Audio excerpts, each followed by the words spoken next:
Hello friends, welcome to my YouTube channel travel life 365। आज इस video में मैं आपसे बात करूंगा कि मैंने कौन कौन से मॉडिफिकेशंस किए हैं अपनी स्कूटी में। और सेकेंडली अपनी एक्टिवा का जो थोड़ा ओवरव्यू दूंगा मैं। और जिस तरह से आपने मुझे प्यार किया है अपनी फ़र्स्ट वीडियो में, वैसे मैं चाहता हूं कि आप इसको भी लाइक करें, शेयर करें, सब्सक्राइब करें अगर कंटेंट अच्छा लगता है तो। उसके अलावा बाकी की वीडियो जो है वो मैं कल से डालना शुरू करूँगा। स्टार्टिंग में मैं थोड़ा इन्फॉर्मेशन दूंगा रिगार्डिंग आपके जो रूल्स होते हैं, रेगुलेशंस होते हैं जो आपको फॉलो करने होते हैं वाइल ड्राइविंग। उसके अलावा उसके बाद जो भी वीडियोस आएंगी वो मोटो ब्लॉग और ट्रैवल ब्लॉग या फिर डेली ब्लॉग्स की आएंगी। Thank you. तो फ्रेंड, जैसा कि मैंने आपको बताया था कि मैं अपनी एक्टिवा जो मेरी बाइक है उसका मैं थोड़ा ओवरव्यू दूंगा इस वीडियो में। तो सबसे पहली बात तो यह है कि ये जो स्कूटी है मैंने बहुत अच्छी तरह से मेंटेन करके रखी हुई है। और होना भी चाहिए। मतलब जब आप एक कुछ व्हीकल लेते हो जो आपसे अटैच्ड है या जो अपने मन से लेते हो, तो उसको आपको प्रॉपरली जो है संभाल के रखना चाहिए। और जैसे कि हम अपनी बॉडी की केयर करते हैं या अपने दोस्तों की केयर करते हैं या अपने रिलेटिव्स की केयर करते हैं, उसी तरह से अपने हम लोगों को अपने व्हीकल की भी केयर करनी चाहिए। तो मैं तो ये मानता हूँ। उसके अलावा ये जो एक्टिवा है इसमें काफ़ी सारे मॉडिफिकेशंस हैं। तो अगर आपको लग रहा होगा कि कुछ कुछ पार्ट्स जो हैं वो पॉसिबली नहीं आते हैं जब आप शोरूम से बाइक परचेस करते हो, तो बिल्कुल सही बात है। कुछ कुछ मॉडिफिकेशंस मैंने बाद में कराए हैं जो मैं आपको बताता हूँ अभी। उसके अलावा मैं बता दूँ आपको कि जो स्कूटी है मैंने ये परचेज़ की है 2019 नवंबर में। तो अभी तक इस बाइक में कोई भी प्रॉब्लम नहीं आई है। जैसे कि आप देख रहे हो इसका पेंट भी अभी तक पूरा इंटैक्ट है और ऐसा नहीं है किसी फ्रंट में, टोटल बैक में भी। प्लस इसके जो टायर्स हैं अभी अभी भी इंटैक्ट हैं, अभी तक इसमें एक भी पंचर नहीं हुआ है। और बाकी मैं बात करूं बॉडी का, तो ये जो एरिया है आपका डैशबोर्ड एरिया, ये जो है आपका फेड होता है बिकॉज ये प्लास्टिक बॉडी का है और इसमें ना थोड़े फ्रिक्शन सरफेस है जिसकी वजह से इसमें सॉइल जो है अट्रैक्ट करता है सॉइल को। उसके अलावा सीट कवर मैंने चेंज करवाया है रिसेंटली। और उसके अलावा मेरे एक्टिवा में कोई स्क्रैच वगैरह कुछ नहीं है। और हाँ, ये जो आपका ग्रैब हैंडल है इसमें भी स्क्रैच हो गए हैं। वो इसलिए हुए क्योंकि जब हम लोग कहीं जाते हैं मॉल वगैरह में या कहीं पे भी पार्किंग में, तो किसी की टक्कर वगैरह की वजह से जो है आपको हो सकता है कि मेरी स्कूटी में कुछ ऐसा स्क्रैच वगैरह आ गया हो। और बाकी अगर मैं बात करूँगा ब्रेक की, तो ब्रेक भी बहुत अच्छा है। मतलब अगर आप एक ऐसे ड्राइवर हो जिसको जो आप मतलब एक छोटे से डिस्टेंस के लिए डेली ट्रैवल करना है आपको, चाहे वो आप मेल हो या फीमेल हो, तो उसके लिए बहुत अच्छी चॉइस है एक्टिवा। बाकी बाकी स्कूटी भी अच्छी हैं, ऐसा नहीं है कि जैसे जो जुपिटर है वो भी अच्छी है, बट एक्टिवा मेरे पर्सनल पॉइंट ऑफ व्यू से बहुत अच्छी है मेरे हिसाब से जो मुझे लगता है। उसके अलावा अभी तक मुझे ऐसा कुछ बहुत बड़ा मेजर इशू नहीं आया है स्कूटी में। हाँ, इनिशियली आया था कि गाड़ी को पिकअप में थोड़ा प्रॉब्लम आ रहा था, लेकिन वो टाइम के हिसाब से चला गया। और बैटरी भी इसकी अभी इंटैक्ट है, बैटरी में भी कोई प्रॉब्लम नहीं हुई है। अब हम बात करते हैं थोड़ा मॉडिफिकेशंस के बारे में, जो जो मैंने मॉडिफिकेशंस कराए हैं बाइक में। तो पहली बात तो मैं ये एक जनरल नोट पे चाहता हूँ बताना कि जो भी आप मॉडिफिकेशन कराते हो उसके लिए पहले आप पूरा रिसर्च करो प्रॉपरली। क्योंकि बहुत सारे मॉडिफिकेशंस ऐसे हैं स्कूटी में, बाइक में, इवन बाइसिकल में भी, जिसमें क्या होता है कि आरटीओ के रूल के हिसाब से वो एडमिसिबल नहीं है। तो हो सकता है कि आपका चालान कट जाए। ठीक है, तो जो भी चीज़ है आप जो है प्रॉपर स्टडी करो उसका, या फिर मुझे आप कमेंट में लिख सकते हो, पूछ सकते हो, मैं आपको कंफर्म कर दूंगा। क्योंकि मैंने इसके अलावा अपनी बाइक में भी मॉडिफिकेशंस कराए हैं इससे पहले। तो इससे पहले मेरे पास अवेंजर बाइक थी जिसमें मैंने काफ़ी मॉडिफिकेशंस कराए थे और सब लीगल, सारे के सारे जितने भी मॉडिफिकेशंस थे वो सब लीगल थे। तो कभी भी मुझे इशू नहीं आया इसके बारे में। तो दूसरी बात, मॉडिफिकेशन जहाँ से भी आप कराते हो ट्रस्टेड जगह होनी चाहिए। ऐसा नहीं है कि मतलब आप किसी भी शॉप में उतर के आप मॉडिफिकेशन करा लो। क्योंकि अगर आप नॉर्मल से किसी भी शॉप में जाके कराते हो तो हो सकता है कि वो ये ध्यान ना दे कि आपकी स्कूटी की लाइफ के बारे में ध्यान ना दे।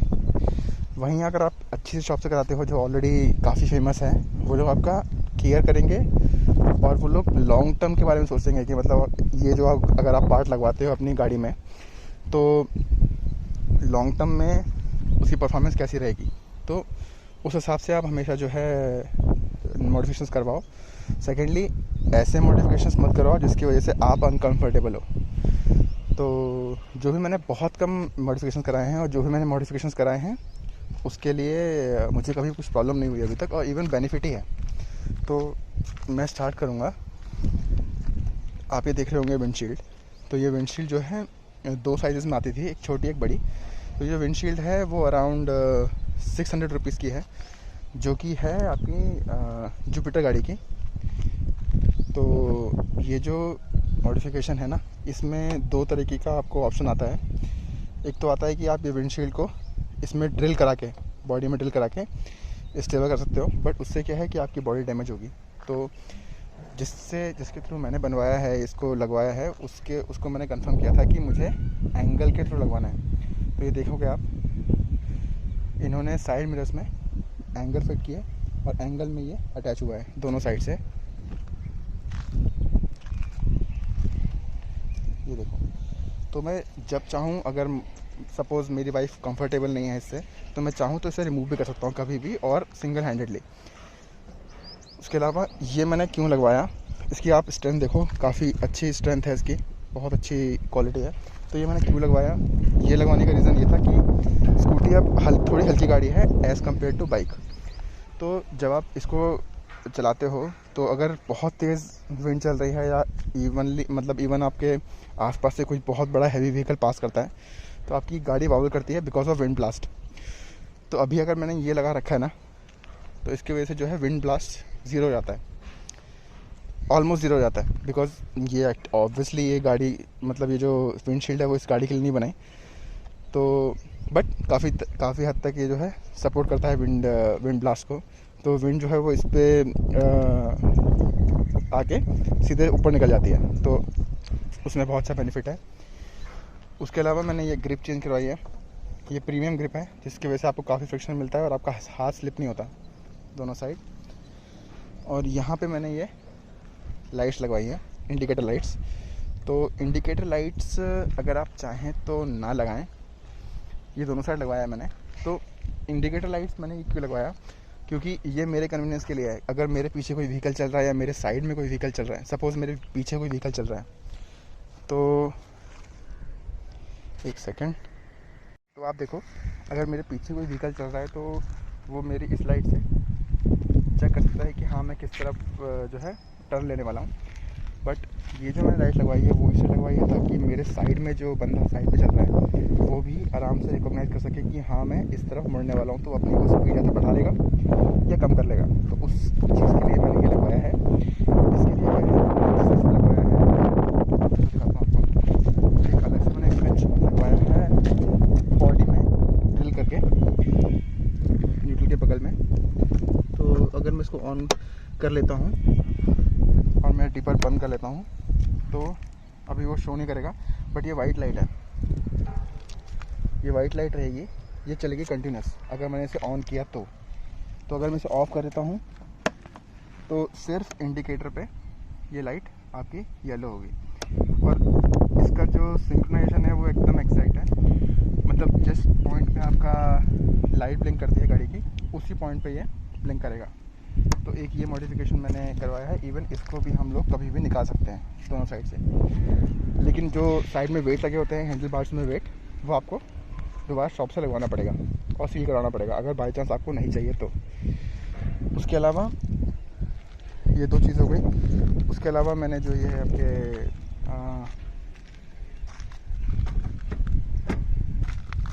फुट रेस्ट है वो मैंने चेंज कराया था, क्योंकि फर्स्ट वाला जो है वो अनकम्फर्टेबल था, तो मैंने वो चेंज कराया। और ये मैंने डिग्गी इंस्टॉल करवाई है। इसकी क्वालिटी उतनी अच्छी नहीं है, प्रीमियम क्वालिटी की नहीं है, बट उस टाइम मुझे ज़रूरत थी तो इसलिए मैंने इसको बिल्ड करवाया।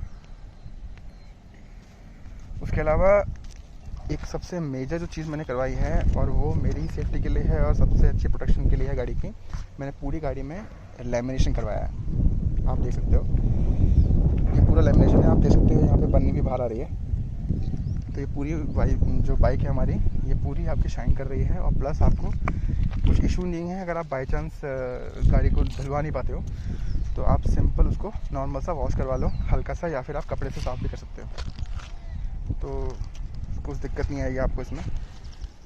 और लेमिनेशन कराना, जैसे आप अपने फ़ोन की स्क्रीन का लेमिनेशन कराते हो उसी तरीके से आप इसका भी करा सकते हो।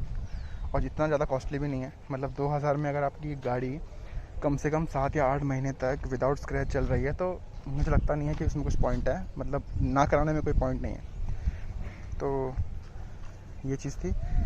उसके अलावा मैंने एक और मॉडिफिकेशन जो है करवाया था, मैं दिखाता हूँ आपको। ये कवर मैंने रिसेंटली परचेस किया है। उसके अलावा एक मॉडिफिकेशन मैंने ये कराया था, आपको दिख रहा है या नहीं मुझे नहीं पता। तो ये आपका बाइक का ये फ़ोन चार्जर है, तो ये ऑन होने पे आप चार्ज कर सकते हो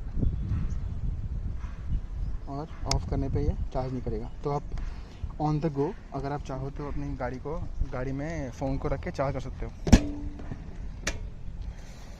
उसके अलावा अभी तक तो मैंने कुछ और मतलब मॉडिफिकेशन नहीं करवाए हैं, बट मैंने प्लान काफ़ी चीज़ को लेकर रखा है। जैसे कि बैक रेस्ट।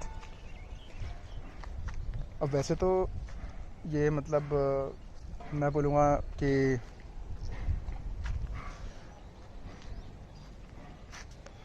अब ऑब्वियसली बहुत ज़्यादा लंबी राइड के लिए तो मैं आपको नहीं बताऊंगा कि आप एक्टिवा से करो, क्योंकि सपोज़ अब जैसे मैंने है तो मैंने 120 किलोमीटर्स 130 किलोमीटर्स या 200 किलोमीटर्स तक स्कूटी पे ट्रैवल किया हुआ है, not only from Activa but from other scooties as well and bike.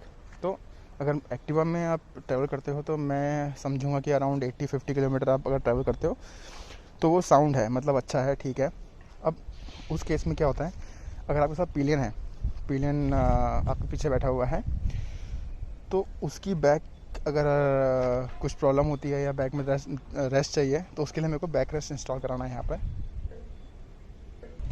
Back rest के अलावा मुझे यहाँ पे लगवानी है लाइट्स, फॉग लाइट्स।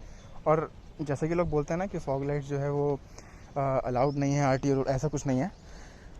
बस ये देखना होता है कि आपकी जो फॉग लाइट है वो आपकी फोकस जो करेगी वो रोड में करनी चाहिए, रूट पे करनी चाहिए, ऊपर की तरफ फोकस नहीं करनी चाहिए, क्योंकि ऊपर की तरफ फोकस करेगा तो ऑब्वियसली जो आपके सामने से व्हीकल आ रहा है उसका वो डिस्ट्रैक्ट हो सकता है और एक्सीडेंट के चांसेस हैं। तो वो आप इंस्टॉल करा सकते हो, वो भी परमिसिबल फ्रीक्वेंसी की लाइट होनी चाहिए जो कि आपको शॉप वाला बता देगा।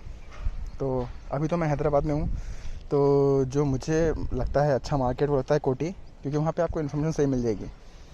बाकी बहुत कुछ आप लोग पे डिपेंड करता है कि आप कैसे देख के ले रहे हो, ठीक है। तो मैं तो यही मानता हूँ कि अगर कोई भी चीज़ आप लेना चाहते हो, कुछ भी, ऐसा नहीं है कि छोटी बड़ी कुछ भी चीज़, तो उसके पहले रिसर्च कर लो, उसके बाद उसको लेने जाओ।